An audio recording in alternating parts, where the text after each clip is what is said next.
Stupid. Yeah. They went all over the place to ensure that Nigeria, even if Nigeria was going to sink, to the point where they threatened to set up a parallel government and give Jonathan the Gbagbo treatment. Go and read about Gbagbo treatment right now. Yeah, do it. Gbagbo treatment. That's what they wanted to give Jonathan. They would beat him out of the Aso Rock. There will be a huge revolution, such that Nigerian army or the rest of them won't be able to contain. And the guy just said, you know what? I don't think it's actually like, it's worth it. All right, come and take it, take it. Then they took Nigeria back 50 years. And if Nigerians ever complain, they have their soldiers out to shoot and kill you. So the point there is that who are they doing it for? To protect the terrorists? Because APC is the terrorist. They are the sponsor of terrorism in Nigeria. The day APC dies, the day the wool over your eyes will clear. I promise you. Yeah? It is the day APC dies and the remnant of APC is completely destroyed. That's when you will see what they have done. And that is why they will do everything possible that if they are going to go down, Nigeria will have to go down with them. Now, that's up to you. I'm okay with either. So you get. Yeah, if they go down and they will bring Nigeria down, they've already divided Nigeria, divided Nigerians. Nigerians have never been this divided, ever. Nigerian fought civil war, came back from that. The genocidal, what do you call it, war then, right? Then Nigeria came back and they pretended that everything was fine. No winner, no vanquish, until APC came and reminded everybody that now here you belong. You, now here you belong. The rest of you here. So everybody started kind of marking their own territory. No thanks to APC. So if they go down and they take Nigeria down with them, it's kind of like, all right by me, you know, because last, everybody will finally come to that time and say, you know what, may everybody they go their separate ways. Now, may not be the time where they will carry gun, give all of us, say, we'll go fight America, and now we go turn the guns on ourselves and say, oh, we'll go finish them. Anybody will survive. They will be those ones who will tell the story. Sort of. America is coming. Yeah, that is the one that whether Asari Dokudom and his co-travelers keeps trying to twist and turn the whole thing in, they are coming. You've heard about the Paul Adefarasi.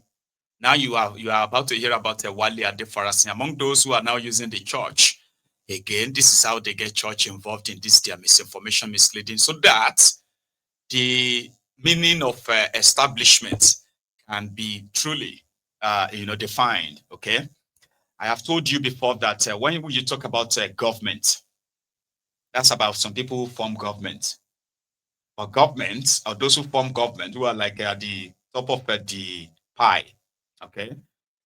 The real big fat pie that makes up the establishment comprises of more than just the politicians. You have career civil servants who are criminals. You have private sectors who are criminals. You have private sector, players. You have religious bodies who are a bunch of rogues, criminals. Everybody's got their own job, well defined for them, and how to ensure that they assert their control or influence on the number of people that look up to them.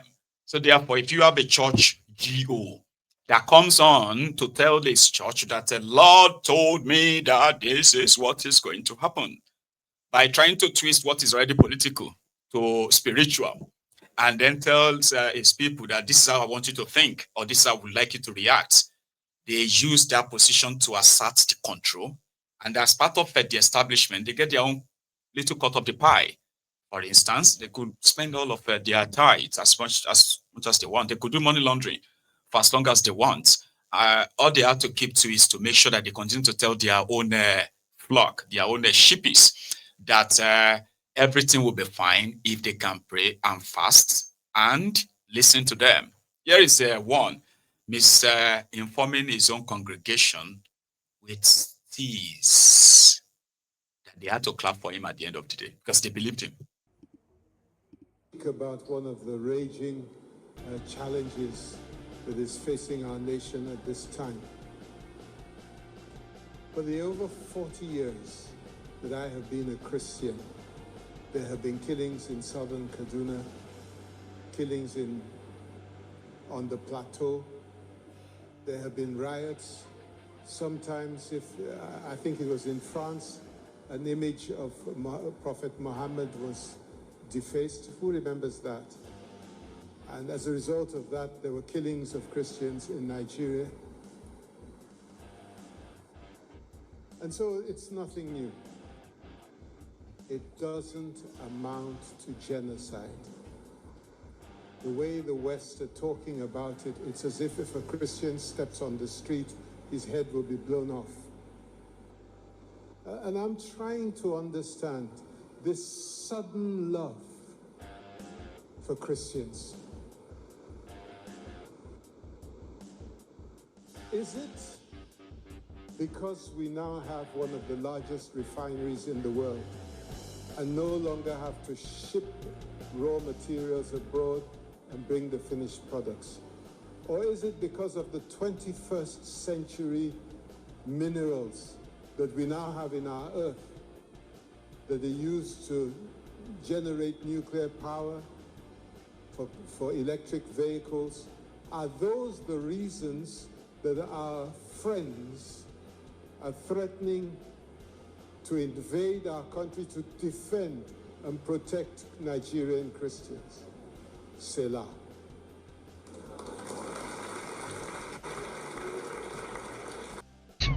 ọ̀rọ̀ tó sọ yìí ọ̀ ń ṣeré ni àbọ̀ ń ṣe èrè. In Shireni, our pastor, what do you call them? All these are fake people. You see how he quickly twisted it. And did you see the part where he said, it is not new? They have been killing Christians in Nigeria with that calmness. He's a pastor. Are you with me? I bet he would never be that calm if half of his own congregation on Sunday are killed on one Sunday. It won't be that calm again. Trust me, because Nigeria is a place where majority of those who will either deny these killings or downplay it, they are those who are living far, far, far away from the red zones where people are being killed, simply in churches, in all these places. So now a pastor that faced his own congregation and downplayed the killings of Christians.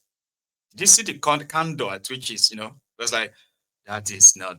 How many of you remember when they drew the cartoon of Prophet Muhammad and they were killing Christians? It's not new. What I don't know is the sudden love for the Christians. He doesn't love Christians. He's a businessman. Is there a businessman, a pulpit bandit? There are many in that contraption. Pulpit bandits. So somebody who is not really moved. He's probably never, probably never talked about these killings of Christians ever until Donald Trump is talking about coming and all that. All these guys, right? So to him, it is not new. They are killing everybody, but we are praying God protection is over you here, don't you? Do you understand? I've prayed to God, you are safe. Say, amen.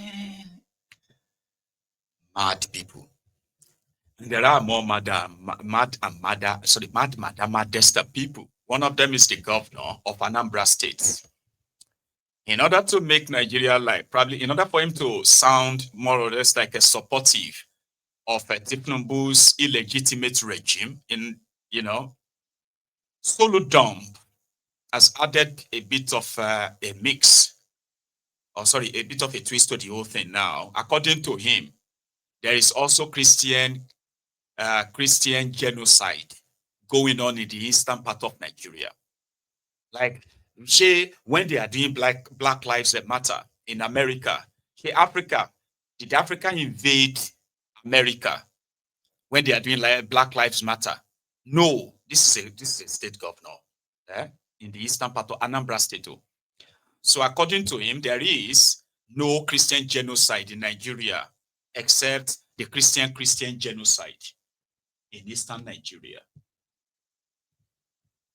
Just because you want to sound good. Or sound what exactly? Soludom. To what happened, what the president of America, Donald Trump, tweeted or put out on social media. A lot of people thought that was some heavy bilateral or some kind of comment on our governance and security situation in the country, politically speaking and diplomatically speaking. How do you think Nigeria should react to that? Well, as I was saying before we cut off, the first thing is that there's bilateral issue. And quite frankly, when you see something on social media, I'd rather be in government now, not react very seriously to tweets or social media posts, as it were. But let me do say it's about relationship between Nigeria and America. And the relationship between both countries is governed by international law. And I'm not quite sure what would be the basis of American intervention and so on and so forth. As the policeman come and enforce what and so on. Yeah, certainly, if Nigeria requests, it will be a request for any assistance on military or whatever that it would deem it necessary to request for their technology and hardware, soft power to deal with anything, insurgents and banditry and so on and so forth. So be it. But it's within Nigeria's law. I'm not quite sure anybody would. I mean, if you have policemen killing some blacks. I remember the massive Black Lives Matter protests in America and so on. And somebody would say, maybe Africa should go and invade America because the blacks are being killed in America. I'm not quite sure that is the way that goes. I think there is cause for deeper conversation. It must end in conversation. They will air their views, and I'm sure the federal government of Nigeria will be able to respond very robustly on behalf of Nigeria. Nigeria is such a big country as well. I'm pretty convinced that Nigeria is doing quite a whole lot to safeguard their lives and property. And like I said before, this conversation about banditry and killings and so on requires deeper national conversation and introspection. In this part of the world, Eastern Bloc, where 90-something% Christians, and the insurgents that were first here and around the southeast, it's Christians and Christians. It's the people in the bushes and so on, killing, kidnapping others. They are called Christians. Some bear the names Christian, Emmanuel, Peter, James, John, and so on and so on. So it's much wider than this categorization of Christian, Muslim, but I mean, I'm always an optimist. Nigeria has nuisance, Lily. Very sorry about the audio. It was very poor audio. Sorry about that. So this is what they are doing. They are dropping sound bites into the conversation and see which of them is going to probably stick so that they can begin to push that narrative. And most of the narrative they are pushing now is like pushing everything into the eastern Nigeria. They want to say, oh, it is the Igbos that reported to Trump and brought Nigeria under this thing, not because of Tinubu's failure to protect lives of Nigerians, okay? So then another thing is that, oh, there are also killings, more Christian killings in eastern Nigeria. And then you can ask them that, oh, hang on, are those Christians that are killing Christians shouting in the name of Jesus? Like those terrorists are shouting, Allah Akbar, Allah Akbar, Allah, then you can now label them a Christian terrorists. Politicians will do all they can to at least deviate from the old thing, change the narrative as long as it is going to politically benefit them. That's what Solodom was doing. But for a journalist, here is the view of Abati. He called Donald Trump a global dictator that believes more or less like everything people have called him before. He's a bully, he's a this or that, still ignoring the basic thing. If Tifnumbu or APC, if they have protected Nigeria and Nigerians, this is never going to be an issue. Like, it's never going to pop up, is it? But here is Abati. It's very surprising. Under President Trump, there's been a lot of contradictions. President Trump has upended the American foreign policy process. Now, where does he derive that power from? For him to declare war or an invasion of a country, he will need to get the approval of Congress.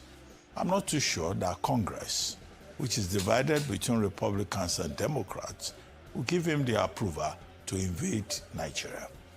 And what I'm trying to point to is the contradiction, the hypocrisy in President Trump's approach to Nigeria. Now, there are more Christians perhaps in Kuwait. He's not saying there is religious persecution in Kuwait. There are Christians in Hamas, in Gaza. He's not fighting on behalf of the Christian Palestinians. He's supporting Israel. So that's not an issue for him. There are Christians in Lebanon. He's not fighting on their behalf. In all of the countries where America has intervened, you see this contradiction.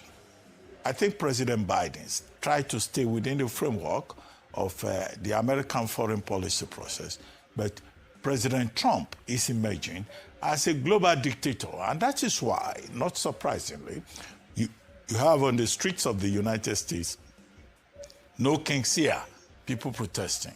So that dictatorship is extending it. Now, America has always intervened in Africa. In Somalia, between, I think, 2012 and 2014, they exited when it became problematic for them. They wanted to help to ensure peace. America has intervened on humanitarian grounds in Liberia, in Sierra Leone, and all of that. Now you find the United States saying it wants to invade Nigeria. Now, I'm trying to rush my thoughts. Very quickly, an invasion of Nigeria will not be in the interest of Nigeria. And what is the point? It's simply that if America brings drones here, brings, all kinds of things in any part of Nigeria, Nigeria will never be the same, because no country can survive a religious war. We have seen that in other parts of the world, whether it's Afghanistan or, it's in Lebanon. So we cannot even afford that. And that's why I think President Bola Ahmed Tinubu must act swiftly. Acting swiftly, we have a body called Presidential Advisory Council on foreign relations, or is it international relations? Now, we have those people. We have Chief Emeka Anyauku, who is still alive. We have President Bola Ahmed Tinubu, President Olusegun Obasanjo. We have diplomats, experienced people. We have religious leaders. Cardinal Francis Onayeka, Bishop Matthew Kuka, all of these people should be mobilized immediately. And there should be diplomatic engagement for Nigeria to say, no, it is not true. We're having security challenges in Nigeria. After all, there's religious attacks, yes, by Boko Haram, what Trump calls the Islamist state. Yeah, Professor Zulum can confirm that yes, there is attack. But that attack is not just against Christians. All of us are in this pressure cooker lifestyle that we live in Nigeria. And I think President Tinubu struck the right note by saying, look, Nigeria is ready to work with the United States, to help us. After all, terrorism, banditry, being international, cross-border challenge. And the Nigerian government has always been asking for international help, either from the British or the French or the United States or from, regional countries